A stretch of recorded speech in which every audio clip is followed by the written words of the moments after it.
Touch close, gentlemen. Good luck. God bless. All right, so we're set to go. Once again, Andre Berto and Sam Sparkman will do battle here in the welterweight division, 147-pound division.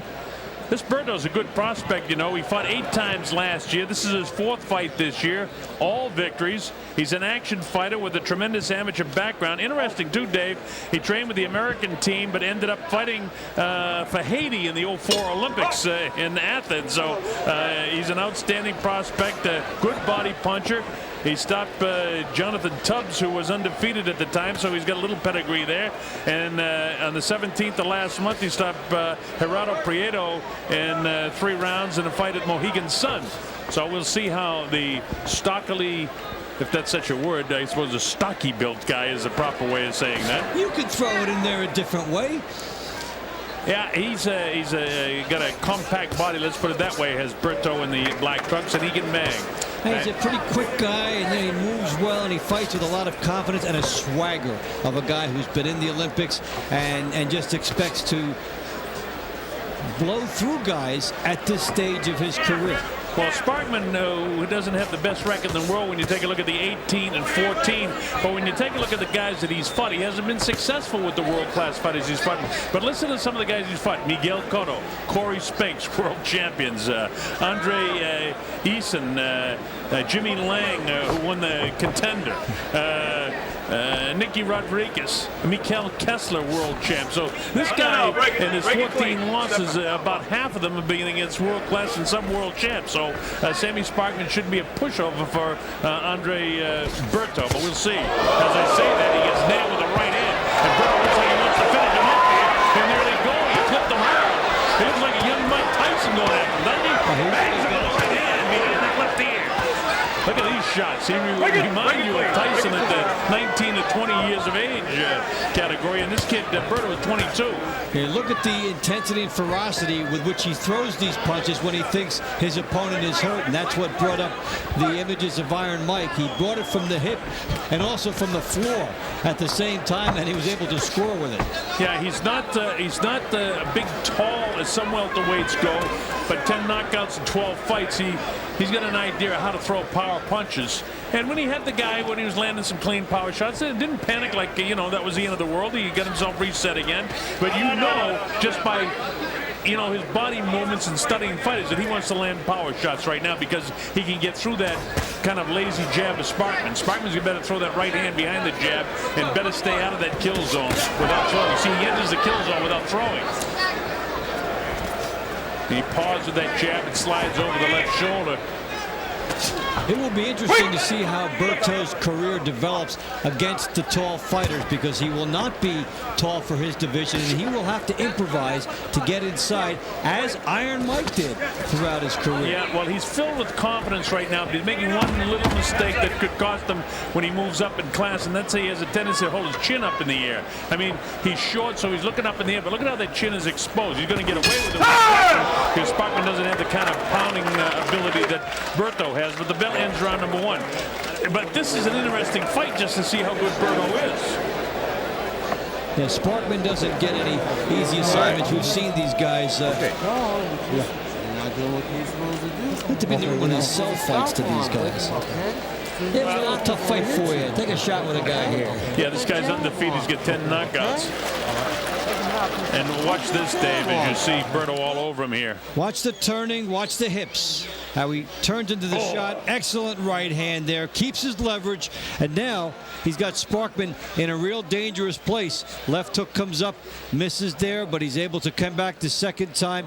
Had he been a little tighter here as we look at it, he might have been able to get Sparkman out. That's a beautiful shot. But after that, Sparkman covered up, and Berto's shots went wide and over the top. So Sparkman weathered that assault. I know when you get hit, your mind isn't totally clear, but boy, you better train not to hold your hands out a foot beyond each ear when you get hit.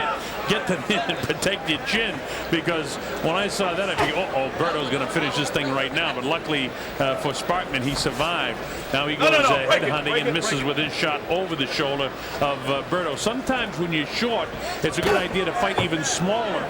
Joe Frazier used to do that sometimes. Yeah. And you already pointed out in the first round that Mike Tyson almost used to bend at the knees and come up from the floor with his shots. And one of the best I ever saw was Pernell Whitaker, who sometimes his bum would almost touch the canvas when he would, squat down to unleash a barrage of punches. But also, Pernell Whitaker got dropped once when he did that. He did a deep knee bend in the middle and got himself small, too small. That's the danger, yeah. But when the guy makes himself small and crouches, now the jabs go over the top of him. The guy's punching down at a bad angle, and then you could spring from that crouch into some good shots. If you can master the idea of getting yourself into a small position and you're a small fighter, you should accentuate it, because now you've taken advantage of something that could be a negative and turned it into a positive. Sammy looks like a little shell shock right now, because he can see Berto just skipping towards him. There's no question Berto wants to unleash the right hand, and it's there because Sparkman is dropping his left hand.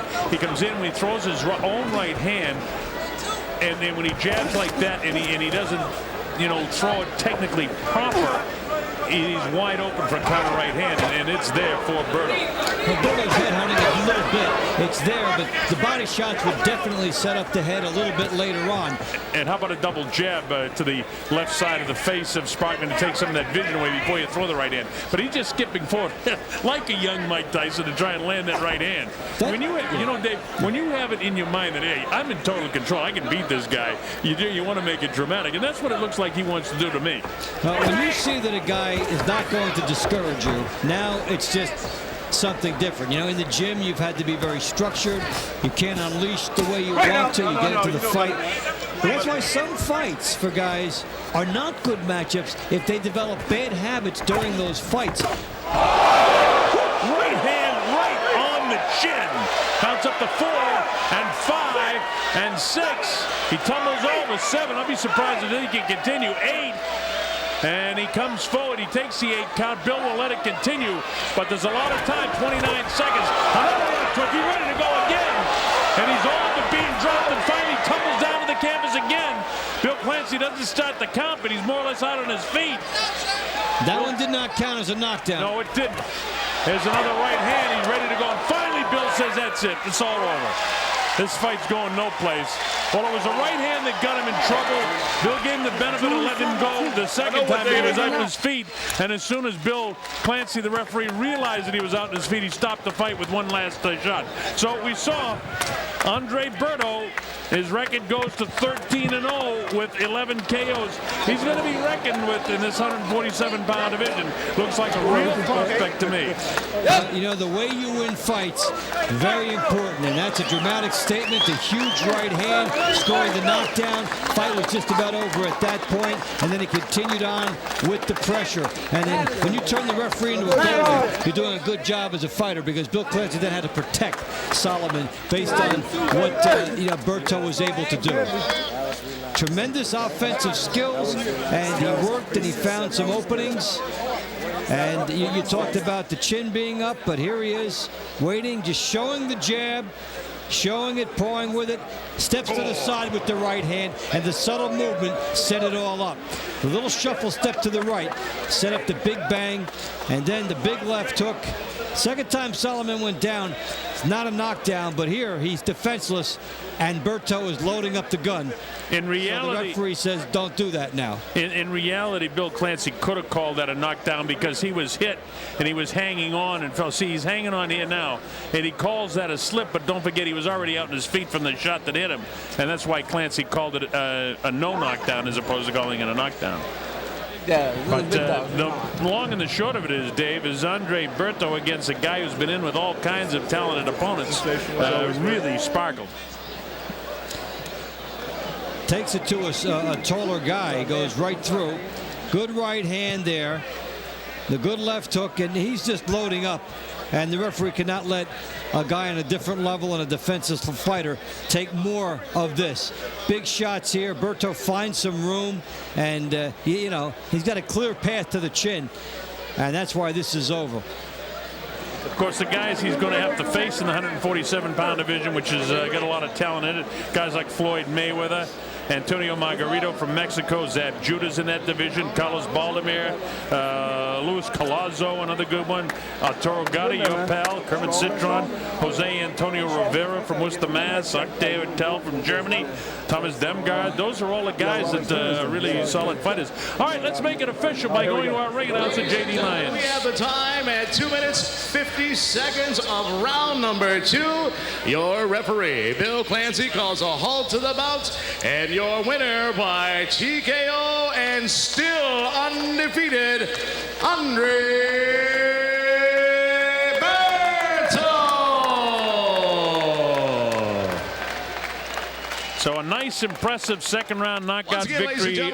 Andre Berto over Sammy Sparkman, and Berto's a guy you're going to see more of. I don't think he's quite a little bit on the raw side at age 22 to face any of those guys that I was talking about, but another year or so as this guy continues to develop more skills and learn to tuck that chin a little bit. I think World DiBella's got another very good fighter and certainly a terrific-looking prospect on his hands here. I hope those guys are there when he gets there. Yeah. They don't move out of the weight class and everything, because that will give us something to look forward to with this young man.